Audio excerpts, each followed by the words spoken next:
Mark chapter 9, verse 49 and 50 says, "For everyone will be seasoned with fire, and every sacrifice will be seasoned with salt. Salt is good, but if the salt loses its flavor, how will you season it?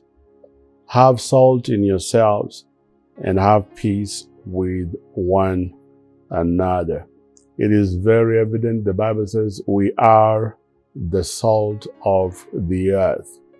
It's a metaphor that Jesus is using about our Christian life, about salt. Salt purifies, salt preserves, and salt adds flavor to the food that we eat. In the same way, our lives as believers are meant to purify the world around us, to preserve the truth of the gospel and enhance the lives of people that are around us. And from this metaphor of the salt, this analogy of the salt, we can learn several things. And some of the things that we can learn about salt in our lives is that, one, our lives are purified through trials. Just as God cleanses us, God usually uses trials to refine our faith and purify our hearts. Number two, salt teaches us that we have to live as a sacrifice, because we are called to be living sacrifices dedicated to God in purity and holiness. So salt is a sign of a living sacrifice. Number three, salt is a sign of the preserving truth, that just like salt preserves food, we preserve God's truth in a world prone to decay through our life as an example, the testimony of our lives.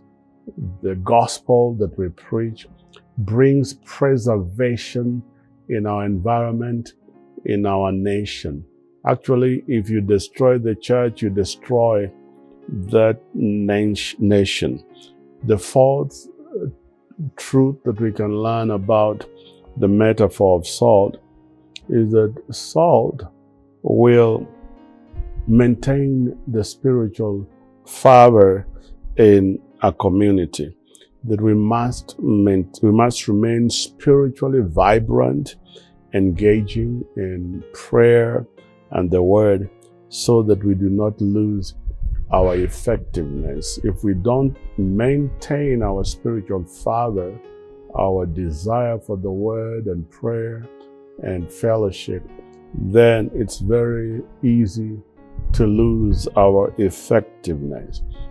The promotion of peace is a quality that we have in this metaphor of salt, because salt promotes healing, and this reminds us that we must foster peace and unity within our relationships and communities, because that is how we preserve the earth.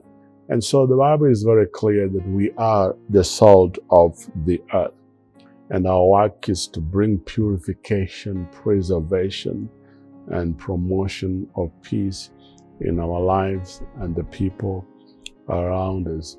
And I pray that may God keep you spiritually fervent and guide you to be a positive influence for His kingdom, and that everything around you may be preserved, and the fervor, the fervor of the gospel coming from you being a salt may affect and influence every aspect around you. God bless you so much. I pray that I'll see you again next time, at a time as this.